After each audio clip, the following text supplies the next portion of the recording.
మెయిన్‌గా ఏంటంటే డయాబెటిక్. ప్రతి ఒక్కరిలో ఈ మధ్య కాలంలో ఎక్కడికన్నా వెళ్తుంటే నాకు డయాబెటిక్ అటాక్ అయింది అని చెప్తూ ఉన్నారు.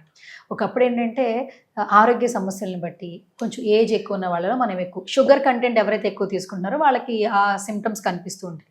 ఇప్పుడు 15 ఏజ్ నుంచి ఉన్న వాళ్ళు కూడా నేను డయాబెటిక్ అటాక్ అయ్యాను అని చెప్తూ ఉన్నారు. అంటే అంతవరకు వాళ్ళ బాడీలో అది ఇంజెక్ట్ అయిపోతుంది. ప్రధానంగా మన లైఫ్ స్టైలే కారణం అంటారా? ఈ జంక్ ఫుడ్‌కి అడిక్ట్ అయిపోవడం వల్ల ఇలాంటి సమస్యలు వస్తున్నాయంటారా? అసలు డయాబెటిక్ అటాక్ అవ్వడానికి ప్రధానంగా వచ్చే సమస్యలేంటి అసలు? ఈ డయాబెటిక్ దీన్నే మనము డయాబెటిక్ మెలిటస్ అంటుంటాం. షుగర్ అంటుంటాం జనరల్‌గా మాట్లాడే వాళ్ళకి చూసుకుంటే గనక. ఒకప్పుడు కలిసినప్పుడు మాటలు వేరే ఉండేది.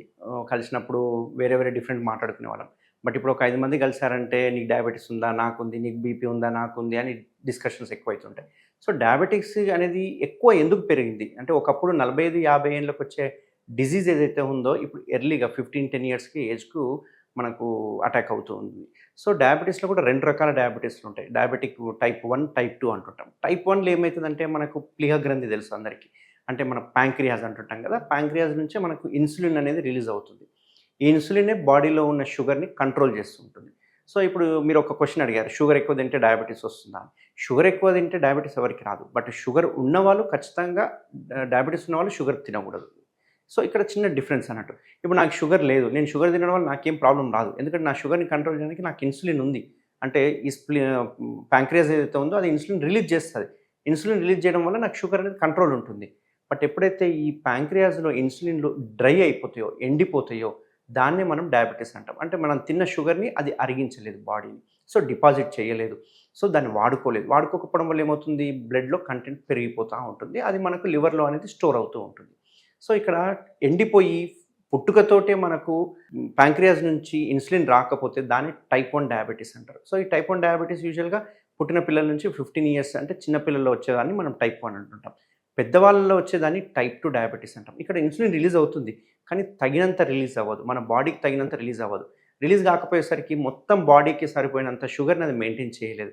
దానివల్ల షుగర్ వస్తుంటుంది. అండ్ డయాబెటిస్ ఇంకోటి ఏంటంటే వంశపారంపర్యంగా కూడా వచ్చే అవకాశాలు ఉంటుంది. సో మన తల్లిదండ్రులకు ఉంటే కూడా మనకు కూడా అటాక్ అయ్యే అవకాశాలు ఉంటాయి. యూజువల్‌గా తల్లిదండ్రులకు ఉంటే అటాక్ అయ్యేది మన చేతిలో ఉంది. మనం 30 ఏళ్లలో తెచ్చుకుంటామా, 50 ఏళ్లలో తెచ్చుకుంటామా అనేది కంప్లీట్ ఇండివిజువల్ డిపెండెంట్. అంటే ఇప్పుడున్న జంక్ ఫుడ్ కావచ్చు, ఆల్కహాల్ కావచ్చు, సిగరెట్స్ కావచ్చు, స్ట్రెస్ కావచ్చు, టైంకి పడుకోకపోవడం కావచ్చు, ఇవన్నిటి వలన స్ట్రెస్ వలన కూడా ఓసారి ఇన్సులిన్ సరిగ్గా రిలీజ్ కాకపోవడము, యూటిలైజ్ కాకపోవడం వల్ల డయాబెటిస్ అనేది చాలా ఎర్లీగా చూస్తున్నాము. ఒకప్పుడు డయాబెటిస్ వస్తే గనక కళ్ళు చూయించుకోమని చెప్పేవాళ్ళం. ఒక 20 ఇయర్స్, 30 ఇయర్స్ బ్యాక్ చూసుకుంటే నీకు డయాబెటిస్ వచ్చిందంటే ఫస్ట్ ఇంపార్టెన్స్ కళ్ళు అని చెప్పేవాళ్ళం. సో ఈ కళ్ళల్లో మనకి ఎంత లెవెల్‌లో ఉంది, ఏ స్టేజ్‌లో ఉంది, దానివల్ల రక్తనాళాలు గానీ, లేకుంటే నరాలు గానీ పాడైనాయా అనేది మనం చెక్ చేసేవాళ్ళం. ఇప్పుడు డయాబెటిస్ మగవాళ్ళలో వస్తే గనక పెనిస్ యొక్క ముందరున్న ఫోర్ స్కిన్‌ని చూసుకోమని చెప్తుంటాం. ఎందుకంటే ఫోర్ స్కిన్ గనక బెలనైటిస్ అనేది అంటే చర్మం చిట్లిపోవడం ఇట్లాంటివి ఉందంటే కనుక షుగర్ ఉందని అర్థం. సో ఇప్పుడు షుగర్‌ని గుర్తుపట్టడం చాలా ఈజీ. సో అంతేకాకుండా ఇంకొకటి ఇంపార్టెంట్ ఏంది అంటే ప్రతి 6 మంత్స్‌కి ఒకసారి గనక పేరెంట్స్ కనుక షుగర్ ఉంటే పిల్లలు ఖచ్చితంగా చెక్ చేయించుకుంటూ ఉండాలి. అండ్ మోస్ట్ ఇంపార్టెంట్ ఒబేస్ ఉన్న వాళ్ళకి షుగర్ వచ్చే అవకాశాలు చాలా ఎక్కువ ఉంటాయి. ఎందుకంటే ఇన్సులిన్ 100 కిలోల బాడీకి సరిపడినంత ఉండదు. అంత డ్రై అయిపోయి ఉంటుంది కాబట్టి వాళ్ళు సప్లై చేయలేదు.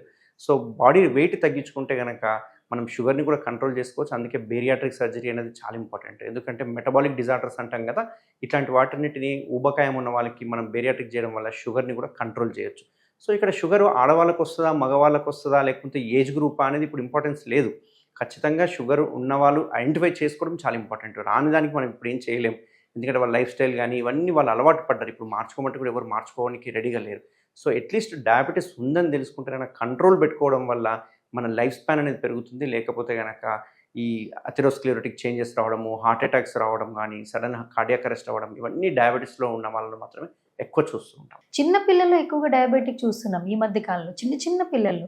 అసలు ఎందుకు చిన్న పిల్లలకి అంత త్వరగా అటాక్ అవుతుందంటారు? అంటే పుట్టినప్పటి నుంచి తల్లిదండ్రులు తీసుకోవాల్సిన జాగ్రత్తలు సరిగ్గా తీసుకోకపోవడం వల్ల, లేదా సరైన పోషక ఆహారం వాళ్ళ శరీరానికి అందకపోవడం వల్ల చిన్న పిల్లలు ఎందుకు మనం డయాబెటిక్ చూస్తున్నాం? చిన్నపిల్లల్లో వచ్చే డయాబెటిస్‌ని మనం ఏమంటారు టైప్ 1 డయాబెటిస్ అంటాము. ఈ టైప్ 1 డయాబెటిస్‌లో ఏంది అంటే స్వతహాగా పుట్టుకతోటే వాళ్ళకు ప్యాంక్రియాస్‌లో కొన్ని సెల్స్ ఉంటాయి. లాంగరెన్ సెల్స్ కావచ్చు లేకుంటే ఈ సెల్స్ నుంచి మనకి ఇన్సులిన్ అనేది ఉత్పత్తి అవ్వదన్నట్టు.